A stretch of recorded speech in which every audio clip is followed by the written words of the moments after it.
bring up to the stage Rob from EOS Detroit, one of my favorite block producers. He's going to tell you how you can become a block producer or what that entails. Here's Rob. And thanks, everyone, for coming out and listening. And thank you, Ramon, especially for putting on this event and all the awesome sponsors. So you want to be a block producer. What's that take?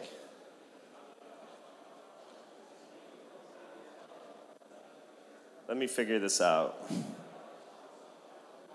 There we go. Okay, so this is me. A little background. I've been following delegated proof-of-stake blockchains and the industry since 2013, 2014 is when I got serious.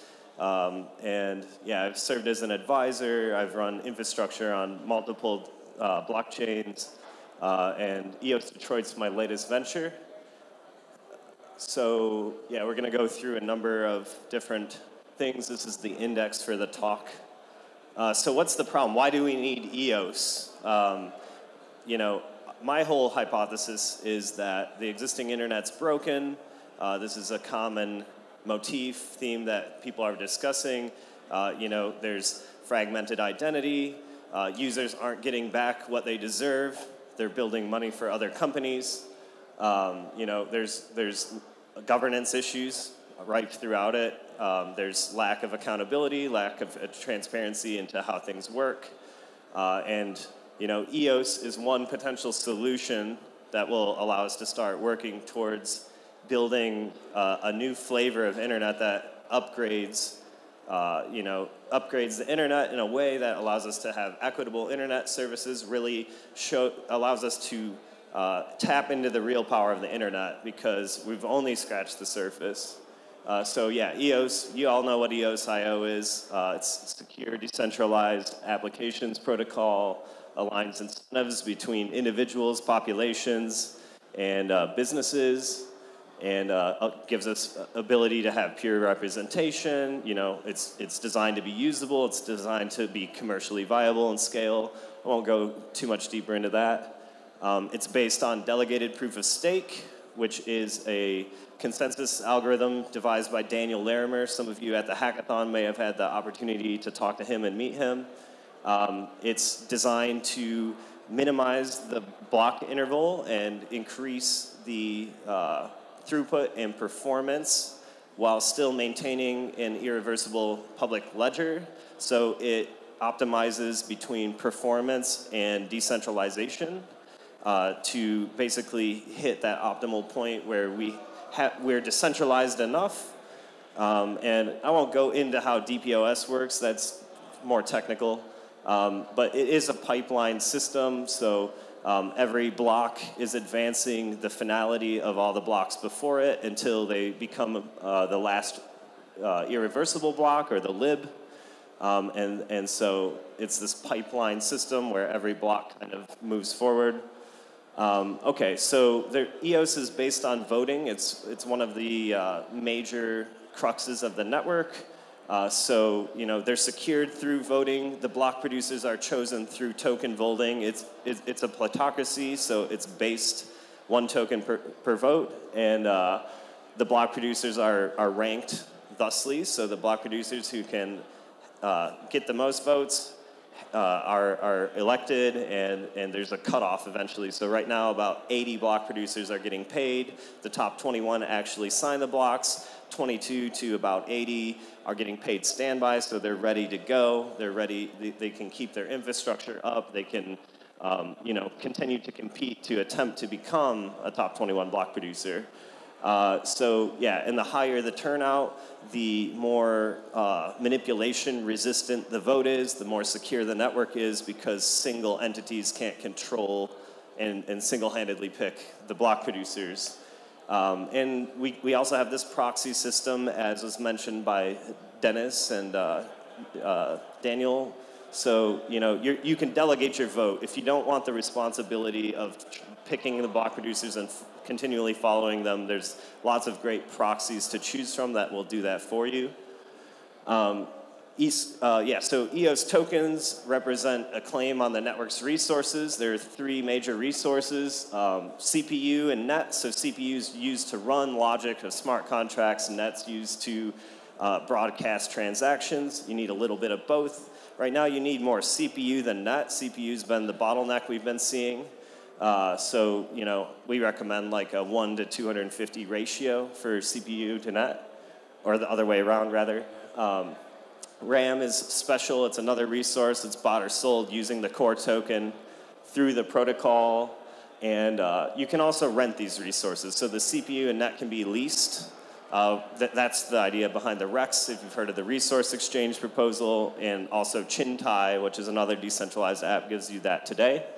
And you can rent your tokens and make passive income, basically. So if you're not doing that, consider maybe doing that. It's a good way to help secure the network if you haven't activated your tokens yet.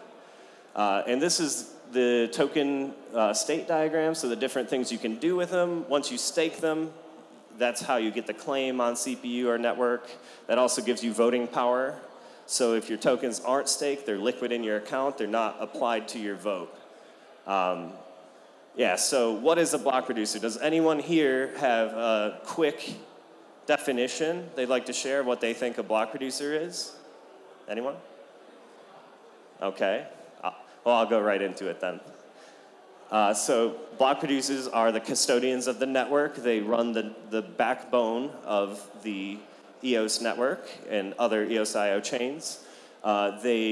There's three classes. So as I mentioned earlier, active block producers are actually actively signing blocks. So they're earning block rewards and vote rewards. And they are including transactions into the blocks and advancing the state in the consensus of the network. The standbys are laying in wait in case an active block producer goes down. They're ready to go at any given time. You need about 0.436. Last time I looked, that's a dynamic number, percent of the vote in order to be a standby. The backups are the ones that are under that threshold. They're like standbys, but they don't get paid anything. So they're just sort of, attempting to become a standby. They do a lot of things. So the BPs are kind of like superheroes. They're evangelizing. They're coming out here. They're teaching each other and going out and teaching people how to use EOS, how to build dApps on it, how to run infrastructure, how to optimize the EOS network. They're building tools, necessary infrastructure, like the referendum contract and other performance monitoring, performance optimization stuff like Aloha EOS was talking about earlier. There's a lot of awesome things that block producers are doing. They're testing the code. They are hardworking. They're always on call. They're early adopters. They're experts in security, in networks. Those are block producers. And sometimes they're established companies, too. We've seen quite a few established companies get into the race on EOS, exchanges, and venture capitalists and other things. So what are the responsibilities of a block producer? They have to operate the network. That's like step 0. If you're not operating the network, if you're not actually providing the backbone and the infrastructure for the network, then you've basically completely failed at being a block producer, even if you're providing tons of external value, because this is job number 0. So you have to provide API nodes, proxy nodes, seed nodes, full nodes, and producing nodes, like your actual block production nodes. Those are all configured differently. They're put in different parts of the network topology, so some of them are public-facing, some of them are private. You're tasked with continually updating, so making sure you have all the latest security patches, making sure you can roll these updates out, and making sure you can test those updates before you roll them out. Security hardening, so that you're providing additional availability and reliability assurances to the network. Automated failover, monitoring, knowing that your nodes are down and responding quickly, and being ready to respond to incidents. So there's a lot that goes into this. This is a hard job. It's a thankless job because people don't really notice until the network's down and things are going wrong. But usually it's humming along, and it's a hard job. They execute, so the block producers are the executive branch of the EOS government. They are able to, the actives actually have the permission to update the system contracts. So 15 out of 21 of the active block producers can work together to update the system. This is a really nimble approach. It's brilliant, really. So rather than having to hard fork the entire protocol in order to provide updates to the system, in EOS we can move quicker and update the system contracts. They also execute arbitration orders and rulings. So we've seen ECAF come out with a number of arbitration orders. The block producers implement those orders to maintain blacklists so that the arbitration and dispute resolution features of EOS can be carried out. They execute the will of the token holders via referenda. That's something we're all excited to actually be able to participate in now. Thank you, Dennis, and everyone else who helped, EOS Canada. So, they will, if the token holders decide, oh, we want to change something with inflation or some of these big questions that we need larger buy-in from the token holders, it'll be the block producers that carry out the commands that allow that to be updated through the block producer supermajority, that 15 out of 21. And yeah, they include transactions into and sign blocks. So that is the core function. That's how we advance the state of the network. They build, so block producers are building a lot of great stuff. Block explorers, wallets, tools, referendum. It's just so easy to keep referring to that. IE management services, data visualization, so we have more insight into what's going on in the network and we can answer questions about how to optimize it and how to optimize the rotation of block producers. So the block producers can actually decide they want to change the order in which blocks are signed to basically make the network more efficient and so that we're not constantly flopping between, different parts of the world, but instead passing off to our closest neighbor. They build dApps, tons of awesome things are going on, leasing markets like Chintai, all of these apps, Higher Vibes doing their app. There's a lot of block producers doing a lot of cool apps. Building system enhancements, so like the unregistered token claim process, that was EOS Argentina mostly, and probably some others. And these plugins, so building enhancements to the nodes so that we can prove that we have a BP node up with the Heartbeat plugin. I mean, it's kind of proof. It's spoofable, but it's something. And other things like the Watcher plugin, which is needed for real-time apps.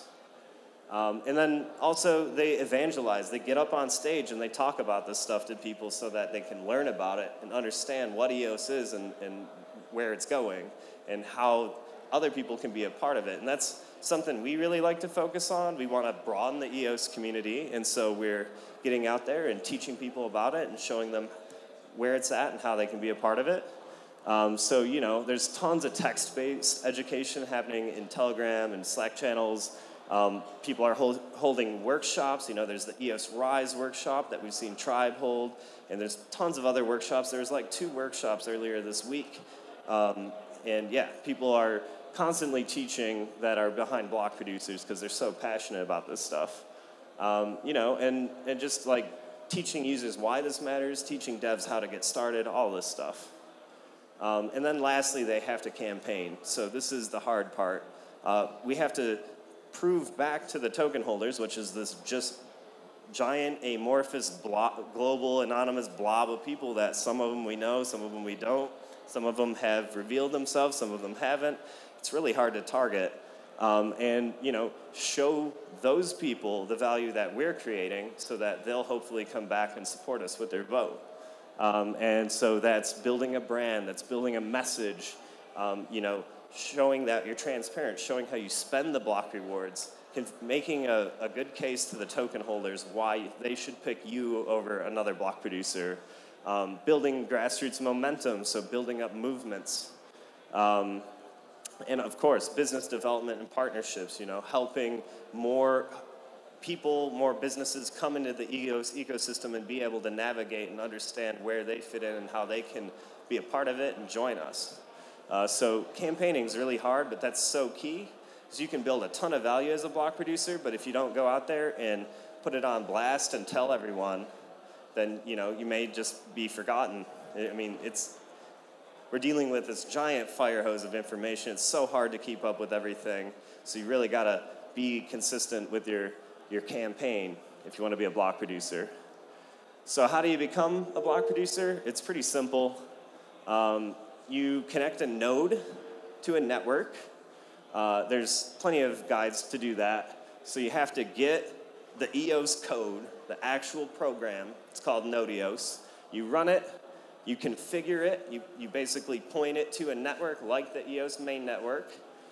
And you sync up the blocks. You can download the blocks from Block Matrix. They've got a really nice block log tool. You can just go grab the blocks. You put them in a specific directory. You register an account. So there's a number of services that provide this. Zeos.co is one of them. So your account has to be 12 characters if you want to register it quickly. Otherwise, you got to bid on a name. And if you're just trying to get started, make a 12-character account. So you create this account. And essentially, there's ways to secure it. I'm not going to go into that. And then you reg produce. You decide, I'm going to be a block producer. I'm going to call this function called reg producer. But first, you want to read the contract you're signing. Because in EOS, every time you call a function, you're also agreeing to the terms of a Ricardian contract, a human-readable contract. So you need to go read that first before you call reg producer, because it has some important implications.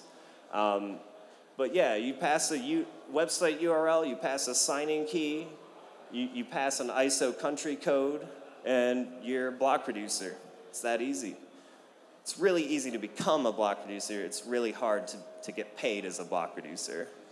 And then there's a metadata file too that you'll want to be concerned with. So you put that in the root of the website you publish. So you can find ours at eosdetroit.io/bp.json, and that'll give you more info about our block producer, and various third-party sites pull that file in to populate information about your block producer. So yeah, here's an example of a Ricardian contract. This hasn't changed, but yeah, you're basically agreeing to a whole set of terms when you become a block producer that you're held to. And you're saying, I'm going to resign if I can't perform the duties. So you call remove producer and resign. But you also agree not to fork the network. You agree that if you do fork the network, you'll forfeit a year's worth of pay. You agree to provide a website with information about your ownership, with information about your code of conduct. You agree to a lot of different things, so make sure you read that. And there's some other tips. So don't connect your block producer node to the public network, or don't expose it publicly.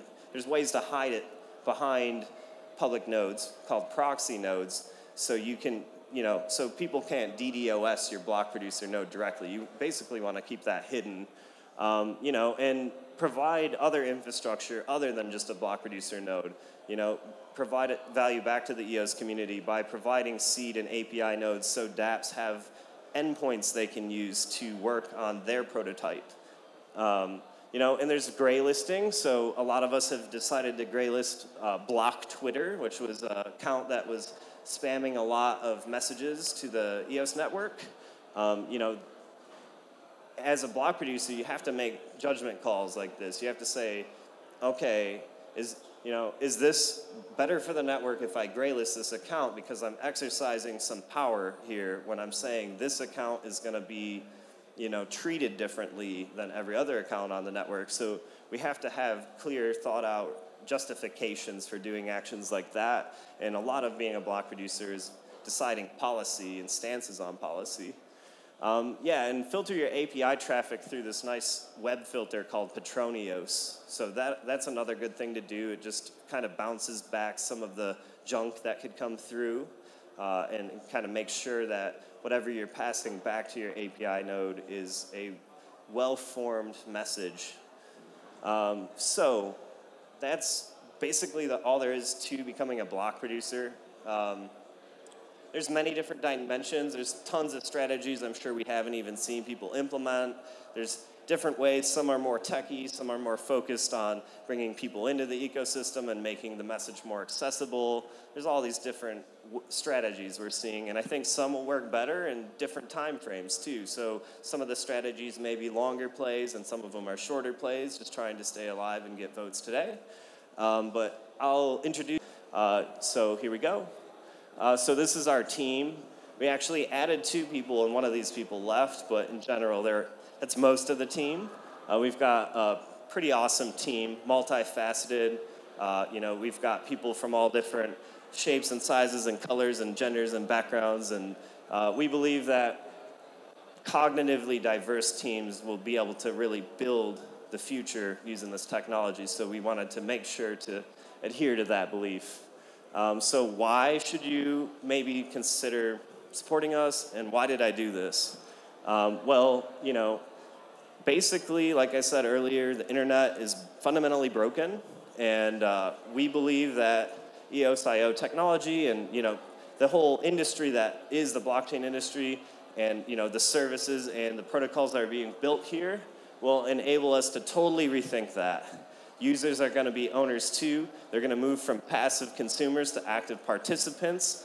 There's going to be this wide blue open ocean of value that will be out there ready for people to build and also grow and be a part of and earn through their good deeds, through their actions, whether that's an upvote, whether that's answering a question on decentralized Quora, or giving someone a ride using EVA, or all of these different awesome apps that are coming. We basically want to decrease the delta of time that it takes to make regular people who are just regular internet consumers full-blown EOS early adopters that are totally in, earning, using, a part of this new economy that we're all building. So this is going to be awesome, especially for populations of people that currently aren't being well served by the economy. The traditional economy definitely isn't serving a lot of people, and we believe that we can totally revamp that essentially. So we function as a bridge between everyday people and this tech, and we're focused on bringing the message to them in a way that it resonates with them, makes sense to them, and they want to be a part of it. And block production is our bootstrapping mechanism. So we're doing block production because it's a clear revenue model. We can use that to sustain our operation, and we can use that to continue our advocacy and outreach efforts. We're really concerned about access to internet. We think that's a fundamental place that we should start, because the populations that can't even access internet today are going to be way behind if we just march forward without them. So we should figure out how we can use this technology to help create cheaper access to internet, and using these alternative economies create new ways that people can pay for internet. And so we're focused on partnering with mesh networks in Detroit. There's the Equitable Internet Initiative. There's a few different mesh nets. We're working on piloting solutions that use EOS and Althea technology, actually, to basically serve the 40% of Detroiters that don't have access to internet. And in the process, we'll also onboard them to EOS. So we'll also give these people their first account, and they'll be able to join all of these great dApps that are being built and be a part of it. So, we're launching a DAC in Detroit. It's going to have this service that allows people to pay for internet using the local currency we launch and give away for free to everybody. And, we believe that this is really important. We can't leave people in the dust. We also support EOSIO variants. We are not EOS maximalists. We think that all of the chains and all of these different flavors of chains that have a differentiating feature are worth analyzing and perhaps supporting if they align with your ethos. So we're a launch partner for Telos, done a number of contributions there. And we're also supporting Warbly as an initial block producer. That network just launched a few weeks ago. And yeah, we've helped them on their KYC AML flow. And we're doing the typical block producer job for these networks. We've built a dynamic equity splitting application called Slicing Pie Manager. So this is actually a snapshot of how the Telos founders tokens will be split. This is using a model that factors in time and cash. So essentially, rather than everyone having to bicker and negotiate up front about how much they're worth in a venture, you can use dynamic equity splitting formulas to dynamically determine that over time using quantitative data, i.e., did you show up, did you put time in, did you put cash in, did you build value? This is also how we split our ownership of EOS Detroit. When we relaunch our site, you'll be able to go to our site and view the real-time ownership of our block producer using a slicing pie. We produce a weekly report called the Weekly Airdrop. Phil actually writes it. And that is just a total recap what happened in EOS over the last week, so you can catch up if you missed, if you were on vacation, and or maybe you just missed something that happened. Phil does his best to compile all that. We've got a team on Boyd if you're interested in basically mining to earn these Boyd tokens, but also that CPU power you're expending. Wrap it up. Okay. We stream a lot of videos. We're Chintai sponsor, and we hold a lot of events. So we're all about fostering discussions locally, broadcasting them globally, and so come hang out. Also, Ingrid, our chief community officer, does workshops where she gives people EOS accounts, so she's teaching people how to get their first EOS and their first EOS account. We really want to make this hands-on and personal and get people excited about being an early adopter on EOS. You can also catch our next event, which is talking about how cannabis and EOS can work together to free that industry from the binding shackles of the banks that are holding it back, as cannabis was just legalized in our fine state of Michigan. So look for that later in the month. We'll be live streaming that as we do with all our events. Without further ado, you can follow us on all these social sites, and thank you very much for listening.